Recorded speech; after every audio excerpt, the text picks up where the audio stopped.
Hello everyone, my name is Anurag. आज मैं आपको समझाऊंगा इकोनॉमिक्स के 12th क्लास के बारे में ब्लूप्रिंट।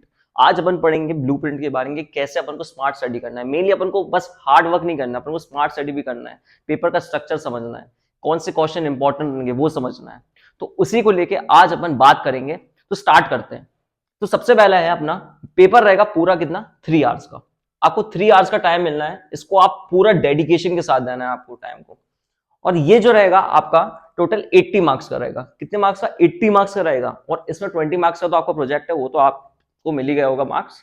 तो मोस्टली जो फर्स्ट चैप्टर आता है वो है अपना national income and related aggregates. National income related aggregates में मेनली आपको आएगा 10 मार्क्स का। 10 मार्क्स से आपको दोनों पढ़ना पड़ेगा, थ्योरी पढ़ना है, प्रैक्टिकली पढ़ना है। क्योंकि इसमें मोस्टली क्या होता है, न्यूमेरिकल्स आते हैं। न्यूमेरिकल्स में आपको पता है कि कैसे क्या आपको पढ़ना है, जीडीपी, एनडीपी, एनएनपी। तो ये सब आते हैं, तीनों मेथड्स आते हैं, income expenditure, value added method और एक्सपेंडिचर मेथड। ये आपको अच्छे से करना है, ट्राई करना है, ज्यादा से ज्यादा क्वेश्चन सॉल्व करें। जितना ज्यादा क्वेश्चन सॉल्व करेंगे उतना ज्यादा आपको प्रैक्टिस होगी। तो फर्स्ट हो गया national income related aggregates. It's of 10 marks, micro macro you have all to read.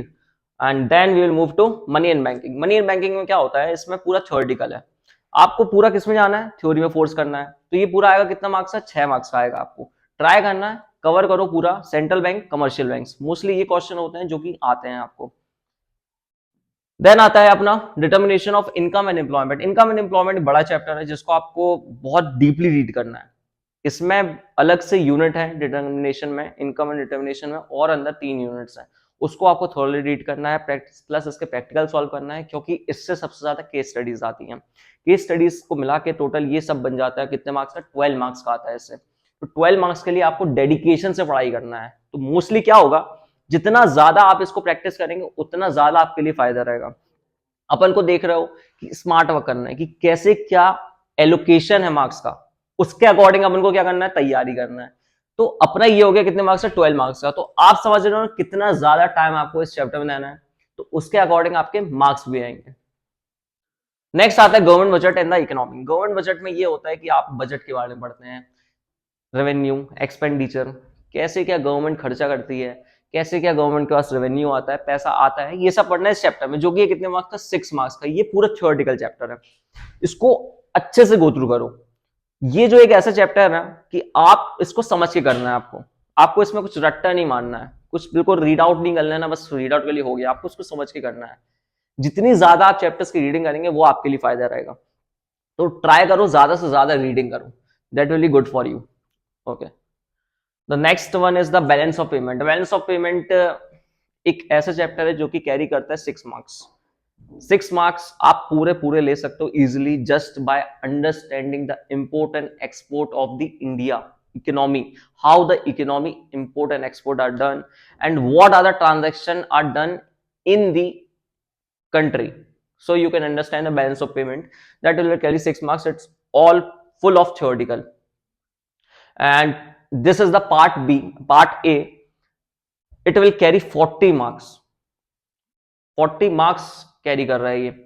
तो ट्राई करना है, इसमें आपको दोनों करना है, थ्योरी भी करना है और प्रैक्टिकल भी करना है। आपको बता देता हूं कौन कौन से थ्योरेटिकल है ज्यादा और कौन कौन से प्रैक्टिकल है। तो सबसे ज्यादा इसमें क्या आएगा, थ्योरी भी आएगी एंड प्रैक्टिकल्स भी है। और फिर नेक्स्ट जो है मनी एंड बैंकिंग, ये पूरा थ्योरेटिकल बेस्ड है। डिटर्मिनेशन ऑफ इनकम एम्प्लॉयमेंट, ये पूरा मोस्टली ये 60% थ्योरी है और 40% ये करता है प्रैक्टिकलिटी। न्यूमेरिकल्स आ सकते हैं इससे। Government budget and the economy, theoretical. And balance of payment is also theoretical chapter. तो try to read again and again. जितना ज्यादा रीडिंग करोगे उतना ज्यादा फायदा रहेगा आपको। नेक्स्ट आता है अपना पार्ट बी। पार्ट भी पूरा थ्योरी है, इसमें चिंता की कोई बात नहीं है। पूरा पढ़ो, रीड आउट करो और ज्यादा से ज्यादा क्या करो, इसके लिखने की ट्राई करो। जितना ज्यादा लिखोगे ये पार्ट भी उतना ज्यादा आपको फायदा करेगा। तो फर्स्ट चैप्टर जो आता है डेवलपमेंट एक्सपीरियंस 1947-90, मतलब इसमें बताया कि कैसे ब्रिटिशर्स आए और कैसे उन्होंने रूल करा, कैसे अपने देश को खराब करा। और इसमें अपन को पढ़ना है मोस्टली इंडिया का डेवलपमेंट कैसा हुआ, कैसे क्या इंफ्रास्ट्रक्चर था, और कैसे इंडिया ने आगे चल के मूव आउट करा ब्रिटिशर से, रूल्ड आउट होके। ये आपका कितना कैरी कर रहा है, 12 मार्क्स कैरी कर रहा है। सो ट्राई राइटिंग, जितना ज्यादा इसको लिखोगे उतना ज्यादा ये याद होगा। और फिर आता है अपना क्या, current challenges facing Indian economy. इसमें बताएगा कि क्या चैलेंजेस फेस कर रहा है इंडियन इकोनॉमी। वो आ रहा है कितने मार्क्स का, वो 20 मार्क्स का। ये बहुत ज्यादा मार्क्स कैरी कर रहा है, तो इसको आपको जितना हो सके लिख के याद करना है। जितना ज्यादा लिख के याद करोगे उतना आपके लिए फायदा रहेगा। कितने मार्क्स का ये, 20 लिख लो भाई, 20 मार्क्स से आ रहा है ये, इसको ट्राई करना, अच्छे से पढ़ना है। Development experience of India comparison with neighbours. अब इसमें बताया इंडिया, पाकिस्तान और चाइना के बारे में। इसमें डिफरेंस बताया कि कैसे क्या तीनों देश आजाद हुए और कैसे उनका इंफ्रास्ट्रक्चर बना, डेवलपमेंट करा उन्होंने, और कैसे वो अपने बैकएंड से तैयार होके आज अपने पोजीशन पे है। वो सारा कुछ इस चैप्टर में बताया है, जो कि कितना मार्क्स कैरी कर रहा है, 8 मार्क्स कैरी कर रहा है। ट्राई करना है अपन को, मैं बार बार बोल रहा हूँ, जितना हो सके इसको लिख के याद करो, सब पॉइंट्स, मेनली सब पॉइंट्स। अगर आपको सब पॉइंट्स याद हैं तो आप इजीली कुछ भी एग्जाम में सब पॉइंट्स के वेट लेके आप लिख सकते हो उसके आगे। तो ये पार्ट बी कितना मार्क्स कैरी कर रहा है, 40 मार्क्स कैरी कर रहा है। तो इसी से पार्ट ए से और पार्ट बी से 40 + 40 इक्वल्स टू 80 मार्क्स का पेपर बनना है। तो थोड़ा और गो थ्रू करते हैं इसके अंदर चैप्टर्स के बारे में। तो पहला क्या अपना, व्हाट इज मैक्रो इकोनॉमिक्स, जो कि फर्स्ट चैप्टर कैरी कर रहा है। नेशनल इनकम, ये आपको जीडीपी पढ़ना है, एनडीपी पढ़ना है, सर्कुलर फ्लो ऑफ इनकम पढ़ना है। तो ये पूरा प्रैक्टिकलिटी है और ये थ्योरेटिकलिटी है। ठीक है, मैंने जैसे बताया आपको, टी एंड पी दोनों। नेक्स्ट आता है money in banking. Money in banking theoretical है, बहुत छोटा सा पार्ट आएगा, एक क्वेश्चन या 2 क्वेश्चन आएंगे आपको न्यूमेरिकल के, वो भी बहुत इजी है। ट्राई करना उसको सॉल्व करने का, इजीली बन जाएगा आपको। The main thing is this: the repo rate, reverse repo rate, statutory liquid ratio, cash reserve ratio, LRR.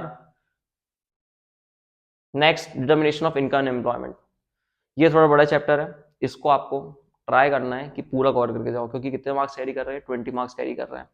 तो उसमें aggregate demand, aggregate supply, investment multiplier, propensity to consume, average propensity to consume, propensity to save, ये सब carry करेगा ये पूरा। फिर आता है गवर्नमेंट बजट। ये तो पूरा थ्योरेटिकल है, उसमें कुछ इतना टेंशन की बात नहीं है, लेकिन ट्राई करना है इसको समझ के करना है। जितना ज्यादा इसको समझोगे उतना ज्यादा आप लिख पाओगे इसके बारे में। फिर आता है balance of payment. Balance of payment में ये रहेगा surplus, deficit, import export, how the transactions are done of the country. ये सब आपको बैलेंस ऑफ पेमेंट में पढ़ना है। ये कितना मार्क्स कैरी करता है, 6 मार्क्स कैरी कर रहा था। फिर आता है पार्ट बी अपना, जो कि है इंडिपेंडेंस के ऊपर। इसमें पूरा अच्छे से ब्रिटिशर्स की बुराई करना है और इंडिया के बारे में पढ़ना है कि कैसे क्या इंडिया उनको किक ऑफ करके करा है।